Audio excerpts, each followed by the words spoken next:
Welcome to live class. ನಾವೀಗಾಗಲೇ ಏನು ನೋಡ್ತಾ ಇದ್ವಿ ಅಂತಂದರೆ ಏನು ಕೈಗಾರಿಕೆಗಳ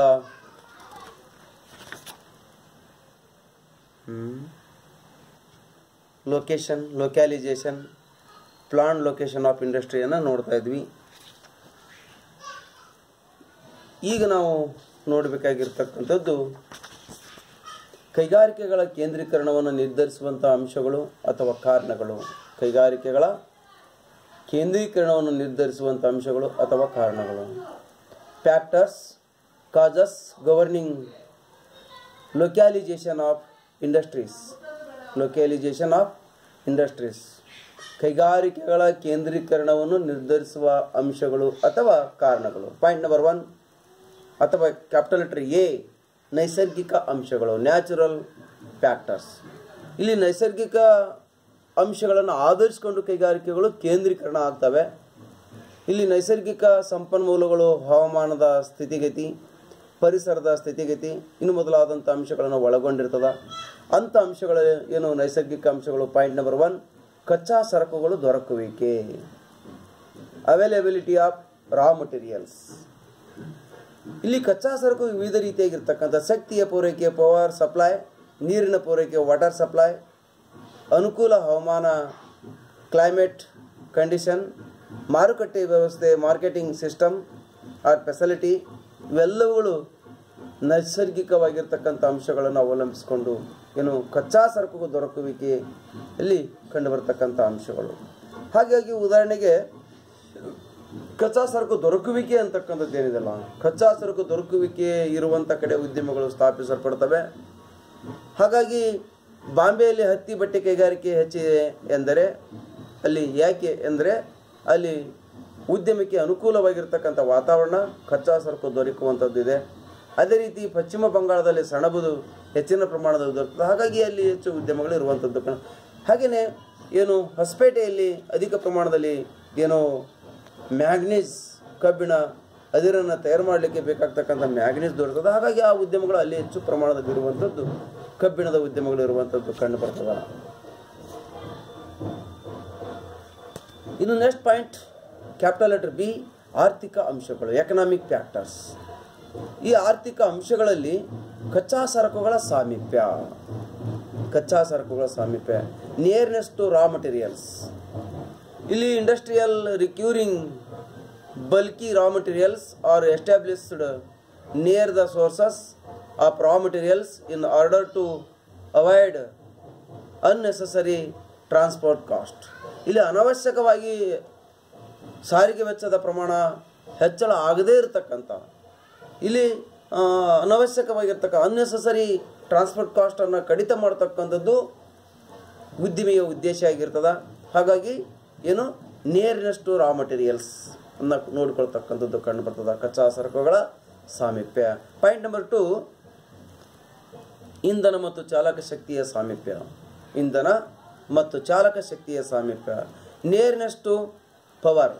ನೋಡಿ, ಈ ಶಕ್ತಿ ಪವರ್ ಫ್ಯೂಲ್ ಏನು ಕರೆಂಟ್ ಅಂತಕ್ಕಂಥದ್ದು ಅಥವಾ ಜನರೇಟರ್ ಯೂಸ್ ಮಾಡ್ತಕ್ಕ ಡೈನಾಮೋ ಅಂತಕ್ಕಂಥದ್ರಲ್ಲಿ ಈ ಶಕ್ತಿ ಸಮೀಪವಿರತಕ್ಕಂಥ ಕಡೆ ಕೈಗಾರಿಕೆಗಳು ಸ್ಥಾಪಿಸಲ್ಪಡ್ತವೆ. ಇಲ್ಲಿ ಮಿತವ್ಯಯಕಾರಿಯಾಗಿರ್ತಕ್ಕಂಥ ಕಲ್ಲಿದ್ದಲಿರ್ತಕ್ಕಂಥ ಸ್ಥಳದಲ್ಲಿ ಕೈಗಾರಿಕೆಗಳು ಸ್ಥಾಪಿಸಲ್ಪಡ್ತವೆ. ಥರ್ಮಲ್ ಪವರ್ ಇರ್ಬೋದು, ಜಲಶಕ್ತಿ ಇರ್ಬೋದು, ಕಲ್ಲಿದ್ದಲು ಶಕ್ತಿ ಇರ್ಬೋದು, ವಿದ್ಯುತ್ ಶಕ್ತಿ ಅಂತಕ್ಕಂಥದ್ದು ಇರ್ಬೋದು, ಪರಮಾಣು ಇರ್ಬೋದು, ಇನ್ನು ಮೊದಲಾದವುಗಳು ಎಲ್ಲಿ ಉತ್ತಮವಾಗಿ ದೊರಕುವಂಥದ್ದು ಇರ್ತದೆ ಅಲ್ಲಿ ಉದ್ಯಮಗಳು ಕೇಂದ್ರೀಕರಣ ಆಗ್ತವೆ. ಇನ್ನು ಪಾಯಿಂಟ್ ನಂಬರ್ 3 ಮಾರುಕಟ್ಟೆ ಸಾಮೀಪ್ಯ, ನಿಯರೆಸ್ಟ್ ಟು ಮಾರ್ಕೆಟ್. ಇಲ್ಲಿ ಇದರಿಂದ ತಮ್ಮ ವಸ್ತುಗಳನ್ನು ಕಡಿಮೆ ಬೆಲೆಗೆ ಮಾರಲು ಸಾಧ್ಯತೆ ಆಗ್ತದೆ, ಲಾಭನೂ ಕೂಡ ಆಗುತ್ತೆ. ಹಾಗಾಗಿ ಉದ್ಯಮಗಳು ಮಾರುಕಟ್ಟೆಯ ಸಮೀಪ ಸ್ಥಾಪಿಸುವಂಥ ಅಥವಾ ಕೇಂದ್ರೀಕರಣ ಆಗುವಂಥ ಸಾಧ್ಯತೆ ಇರುತ್ತೆ.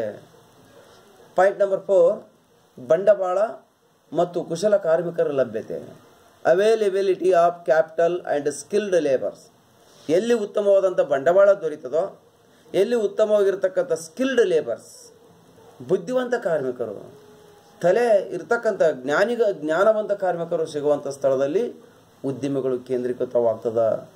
ಏನು industries natural tend to be concentrated in a place where capital is available on a large scale. That is why Mumbai, Kolkata have a large number of industries, banking and other finance. ಇಲ್ಲಿ ಬಂಡವಾಳ, ಹಣಕಾಸು ಬಂಡವಾಳ ಇರ್ಬೋದು, ಯಂತ್ರಗಳು ಇರ್ಬೋದು ಮತ್ತು ಕಾರ್ಮಿಕರು ಇವೆಲ್ಲ ಉತ್ತಮವಾಗಿ ದೊರೆಯುವಂಥ ಸ್ಥಳದಲ್ಲಿ ಉದ್ದಿಮೆಗಳು ಸ್ಥಾಪಿಸಲ್ಪಡ್ತವೆ. ಪಾಯಿಂಟ್ ನಂಬರ್ 5, ಆರ್ಥಿಕ ನೀತಿ, ಎಕನಾಮಿಕ್ ಪಾಲಿಸಿ. ಕೆಲವೊಮ್ಮೆ ಆರ್ಥಿಕ ನೀತಿಯೂ ಕೂಡ ಕಾರಣವಾಗ್ತದೆ.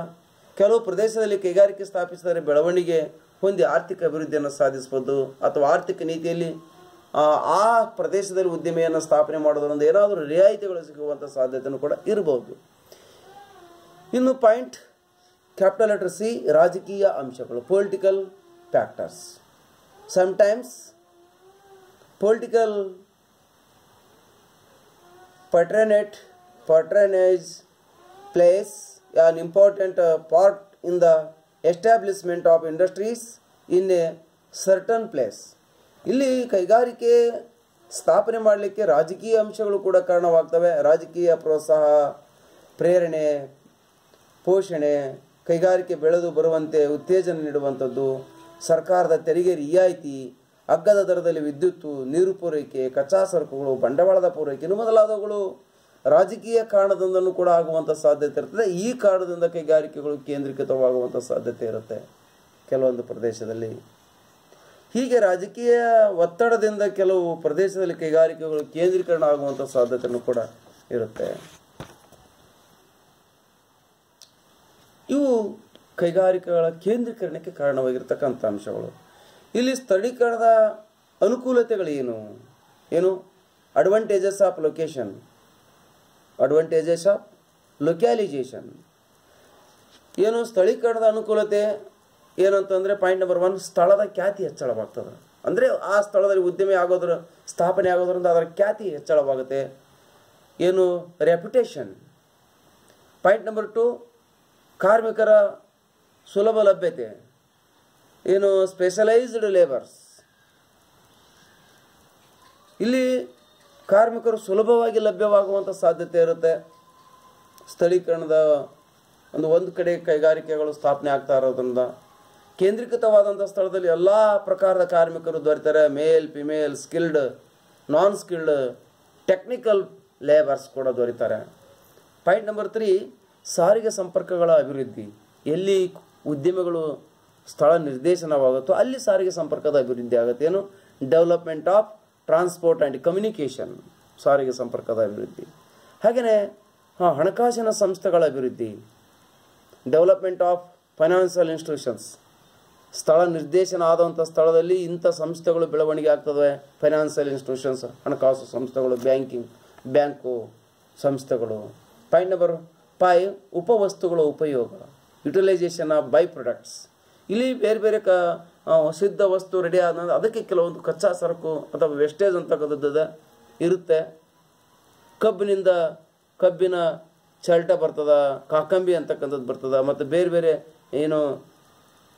ಬ್ರ್ಯಾಂಡಿ ಕೂಡ ತಯಾರು ಮಾಡ್ತಕ್ಕಂಥದ್ದು ಕೂಡ ಇರುತ್ತೆ ಅಂತ ಹೇಳ್ತಾರೆ. ಹೀಗೆ ಅಲ್ಲಿ ಉಪವಸ್ತುಗಳ ಉಪಯೋಗನೂ ಕೂಡ ಆಗುವಂಥ ಸಾಧ್ಯತೆ ಇರುತ್ತೆ. ನೆಕ್ಸ್ಟ್ ಪಾಯಿಂಟ್, ತರಬೇತಿ ಮತ್ತು ಸಂಶೋಧನೆ, ಟ್ರೈನಿಂಗ್ ಆ್ಯಂಡ್ ರಿಸರ್ಚ್. ಹಲವಾರು ತರಬೇತಿಗಳು ದೊರೆಯುವಂಥ ಸ್ಥಳ ಆಗ್ತದೆ. ಒಂದೇ ಕಡೆ ಕೈಗಾರಿಕೆಗಳು ಸ್ಥಳ ನಿರ್ದೇಶನ ಆಗೋದ್ರಿಂದ ಅಲ್ಲಿ ತರಬೇತಿ ಸಂಸ್ಥೆಗಳು ಕೂಡ ಸ್ಥಾಪನೆ ಆಗ್ತವೆ. ನೆಕ್ಸ್ಟು ಸಂಪನ್ಮೂಲ ಪೂರ್ಣ ಉಪಯೋಗ, ಫುಲ್ ಯುಟಿಲೈಸೇಷನ್ ಆಫ್ ರಿಸೋರ್ಸಸ್.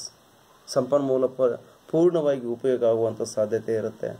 ಒಂದೇ ಸ್ಥಳದಲ್ಲಿರುವುದರಿಂದ ಪೂರ್ತಿಯಾಗಿ ಉತ್ಪಾದನಾ ವೆಚ್ಚ ಕಡಿಮೆಯಾಗಿ ವಸ್ತು ಬಹುಪಯೋಗಿಯಾಗಿ ಕಡಿಮೆ ವೆಚ್ಚದಲ್ಲಿ ಮಾರಾಟ ಆಗುತ್ತೆ. ಹಾಗೆಯೇ ವೃತ್ತಿಪರ ಮತ್ತು ತಾಂತ್ರಿಕ ಪತ್ರಿಕೆಗಳ ಪ್ರಕಟಣೆ, publication of technical and trade journals, ಇವೆಲ್ಲವುಗಳು ಉತ್ತಮವಾಗಿ ದೊರೀತವೆ. ಇನ್ನು ಪ್ರತಿಕೂಲತೆಗಳು, ಡಿಸ್ಅಡ್ವಾಂಟೇಜಸ್ ಅಂದರೆ ಮಿತಿಮೀರಿದ ಕೇಂದ್ರೀಕರಣ ಆಗಿ ಏನಾಗ್ತದೆ ಅಥವಾ ಅನಾನುಕೂಲತೆಗಳು ಅಥವಾ ದೋಷಗಳು ಏನಾಗ್ತವೆ. ಪಾಯಿಂಟ್ ನಂಬರ್ 1, ಆಯೋಜಿತ ಅಥವಾ ಮಿತಿಮೀರಿದ ಕೇಂದ್ರೀಕರಣದ ಅನಿಷ್ಟಗಳು, ಎವಿಲ್ಸ್ ಆಫ್ ಅನ್ಪ್ಲಾನ್ಡ್ ಆರ್ ಎಕ್ಸ್ಟ್ರೀಮ್ ಲೊಕ್ಯಾಲಿಜೇಷನ್. ಇಲ್ಲಿ ಹೆಚ್ಚು ಸ್ಥಳ ನಿರ್ದೇಶನದಿಂದ ವಸತಿ, ಅನಾರೋಗ್ಯ, ಕೊಳಚೆ ಪ್ರದೇಶಗಳು, ಪೊಲ್ಯೂಷನ್ ಆಗುವಂಥದ್ದು, air pollution, water pollution, soil pollution, noise pollution, sound, ಹೀಗೆ ಇಲ್ಲಿ ಮಾಲಿನ್ಯಗಳು ಆಗುವಂಥ ಸಾಧ್ಯತೆ ಕಷ್ಟದಾಯಕವಾಗುತ್ತೆ. ಇನ್ನು ನೆಕ್ಸ್ಟ್ ಪಾಯಿಂಟ್, ಕಾರ್ಮಿಕರ ಚಲನವಲನ ಕಡಿಮೆ ಆಗ್ತದೆ. Labour becomes less mobile. ಒಂದೇ ಕಡೆ ಕಾರ್ಮಿಕರು ಇರುವಂಥ ಸಾಧ್ಯತೆನ ಆಗಿ ಅಲ್ಲಿ ಒತ್ತಡಗಳು ಸೃಷ್ಟಿಯಾಗ್ತವೆ. ನೆಕ್ಸ್ಟ್ ಪಾಯಿಂಟ್, ಪ್ರಾದೇಶಿಕ ಅಸಮತೋಲನ, ರೀಜನಲ್ ಇಂಬ್ಯಾಲೆನ್ಸ್. ಒಂದೇ ಕಡೆ ಕೈಗಾರಿಕೆಗಳು ಇರುವುದರಿಂದ ರೀಜನಲ್ ಇಂಬ್ಯಾಲೆನ್ಸ್ ಆಗುತ್ತೆ. ಪ್ರಾದೇಶಿಕ ಅಸಮತೋಲನ ಒಂದೇ ಕಡೆ ಇರೋದರಿಂದ ಅಲ್ಲಿ ಕೈಗಾರಿಕೆಗಳು ಇರುವುದರಿಂದ ಅಲ್ಲಿ ಬೆಳವಣಿಗೆ ಆಗ್ತದೆ, ಇಲ್ಲಿ ಕೈಗಾರಿಕೆಗಳು ಇರದೇ ಇರುವುದರಿಂದ ಇಲ್ಲಿ ಬೆಳವಣಿಗೆ ಆಗೋದಿಲ್ಲ. ನೆಕ್ಸ್ಟ್ ಪಾಯಿಂಟ್, ಅಪಾಯಕರವಾದ ಪ್ರಾದೇಶಿಕ ಶ್ರಮ ವಿಭಜನೆ. ಅಪಾಯಕರವಾದ ಪ್ರಾದೇಶಿಕ ಶ್ರಮ ವಿಭಜನೆ. Territorial division of labour is dangerous especially in times of war and enmity. ನೋಡಿ, ಅಪಾಯಕರವಾಗಿರ್ತಕ್ಕಂಥ ಪ್ರಾದೇಶಿಕ ಶ್ರಮ ವಿಭಜನೆ ಆಗ್ತದೆ. ಅಂದರೆ ಕೆಲವೇ ಕಡೆ ಒಂದು ಉತ್ತಮವಾಗಿರ್ತಕ್ಕಂಥ ಕಾರ್ಮಿಕರು ದೊರೆಯುವಂಥದ್ದು ಆಗ್ತದೆ ಮತ್ತು ಏನು ಸಂಕಷ್ಟದ ಸಮಯದಲ್ಲಿ ಕಷ್ಟ ಆಗ್ತದೆ ಪ್ರಾದೇಶಿಕವಾಗಿ. ನೆಕ್ಸ್ಟ್ ಪಾಯಿಂಟು, ಕೈಗಾರಿಕೆಗಳ ಕೇಂದ್ರೀಕರಣವು ದೇಶದ ಅಭಿವೃದ್ಧಿಗೆ ಮಾರಕವಾಗ್ತದೆ. ಕೈಗಾರಿಕೆಗಳ ಕೇಂದ್ರೀಕರಣ ದೇಶದ ಅಭಿವೃದ್ಧಿಗೆ ಮಾರಕವಾಗುತ್ತೆ. ಏನು localization of industries is also dangerous to the economic development of a country. ಅಂದರೆ ದೇಶದ ಆರ್ಥಿಕ ಅಭಿವೃದ್ಧಿಗೆ ಮಾರಕವಾಗ್ತವೆ. ಒಂದೇ ಕಡೆ ಕೈಗಾರಿಕೆಗಳು ಇರುವುದರಿಂದ ಅಲ್ಲಿ ಮಾತ್ರ ಅಭಿವೃದ್ಧಿ ಆಗುತ್ತೆ, ಬೇರೊಂದು ಕಡೆ ಅಭಿವೃದ್ಧಿ ಆಗಲ್ಲ. ಹಾಗಾಗಿ ಅದು ಒಂದು ಹಾನಿಕರ ಅಥವಾ ಅಪಾಯಕಾರಿ ಅಂತ ಕೂಡ ಹೇಳ್ಬೋದು. ನೆಕ್ಸ್ಟ್ ಪಾಯಿಂಟ್, ಮಿತಿಮೀರಿದ ಉತ್ಪಾದನಾ ವೆಚ್ಚ. Extreme localization may lead to high cost of production. ಏನು ಮಿತಿಮೀರಿದ ಉತ್ಪಾದನಾ ವೆಚ್ಚ ಅಂದರೆ ಒಂದೇ ಕಡೆ ಉದ್ಯಮಗಳಿರುವುದರಿಂದ ಹೆಚ್ಚು ಬೆಲೆಗೆ ಕಾರ್ಮಿಕರು ದೊರೆತರೆ ವಿವಿಧ ರೀತಿಯಾಗಿರ್ತಕ್ಕಂಥ ವೆಚ್ಚಗಳು ಹೆಚ್ಚಳ ಆಗುವಂಥ ಸಾಧ್ಯತೆಯೂ ಕೂಡ ಇರುತ್ತೆ. ನೆಕ್ಸ್ಟ್ ಪಾಯಿಂಟ್, ನಗರದ ಅತಿಯಾದ ಬೆಳವಣಿಗೆ. Over growth of cities. ಇಲ್ಲಿ ನಗರಗಳು ಅತಿಯಾಗಿ ಬೆಳವಣಿಗೆಯಾಗಿ ಅಲ್ಲಿ ಕ್ರೌಡ್ ಸೃಷ್ಟಿ ಆಗ್ತದೆ, ಒತ್ತಡಗಳು, ಏನು ಕಂಜೆಸ್ಟೆಡ್ ಅಂತಕ್ಕಂಥದ್ದು ಕ್ರಿಯೇಟ್ ಆಗ್ತದೆ, ಒಳಚರಂಡಿಗಳು ಸಮಸ್ಯೆಗಳಾಗ್ತದೆ, ಮನೆಗಳು. ನೋಡಿ, ಕೆಲವೊಂದು ನಗರದಲ್ಲಿ ಏನು ಸ್ಲಮ್ ಏರಿಯಾ, ಕೊಳಚೆ ಪ್ರದೇಶ ನೋಡಿಬಿಟ್ರೆ ಅಲ್ಲಿ ಬದುಕೋದು ಹೇಗೆ ಬದುಕ್ತಾರೆ ಅನ್ನೋದಾಗ ನಮಗೆ ಗೊತ್ತಾಗಲ್ಲ, ಅಂಥ ಪರಿಸ್ಥಿತಿ ಇರ್ತದೆ. ನಮ್ಮ ಹಳ್ಳಿ ಜನ ಸಿಟಿಗೆ ಹೋಗ್ಬಿಟ್ರೆ ಕೆಲವರು ಮೂಗು ಮುಚ್ಕೊಂಡು ಅಡ್ಡಾಡ್ತಾರೆ. ಕಾರಣ ಇದು ಡ್ರೈನೇಜ್ ಸಾಕಷ್ಟು ಪ್ರಮಾಣದಲ್ಲಿ ಏನು ನಾಯ್ಸ್ ಪೊಲ್ಯೂಷನ್ ಮಾಡುವಂಥದ್ದು ಕಂಡು ಬರ್ತದೆ. ಏನು ಸ್ಮೆಲ್ ಭಾಳ ಆರೋಗ್ಯಕ್ಕೆ ಹಾನಿಕರವಾಗಿರ್ತಕ್ಕಂಥದ್ದಾಗಿರುತ್ತೆ. ನೆಕ್ಸ್ಟ್ ಪಾಯಿಂಟ್, ವಿನಾಶದ ಭಯ, ಫೇರ್ ಆಫ್ ಡಿಸ್ಟ್ರಾಕ್ಷನ್. ಅಂದರೆ ಒಂದೇ ಕಡೆ ಉದ್ಯಮಗಳು ಇರುವುದರಿಂದ ವಿನಾಶ ಆಗುವಂಥ ಸಾಧ್ಯತೆಯೂ ಕೂಡ ಇರುತ್ತೆ. ಜನರಿಗೆ ಭಯ ಸೃಷ್ಟಿ ಆಗಿಬಿಡ್ತದೆ, ಒತ್ತಡಗಳು ಸೃಷ್ಟಿ ಆಗ್ತವೆ. ಕೊನೆಯದಾಗಿ ಕಾರ್ಮಿಕರಿಂದ ಅಶಾಂತಿ, ಲೇಬರ್ ಪ್ರಾಬ್ಲಮ್ಸ್. ಒಂದೇ ಪ್ರದೇಶದಲ್ಲಿ ಕೈಗಾರಿಕೆಗಳು ಇರುವುದರಿಂದ ಕಾರ್ಮಿಕರ ಸಂಘ ಮುಷ್ಕರಗಳು ನಡೆಸಿ ಸಮಸ್ಯೆಗಳು ಸೃಷ್ಟಿಯಾಗುವಂಥ ಸಾಧ್ಯತೆ ಇರುತ್ತೆ. ನೆಕ್ಸ್ಟು ಏನು ಥಿಯರಿ ನೋಡೋಣ.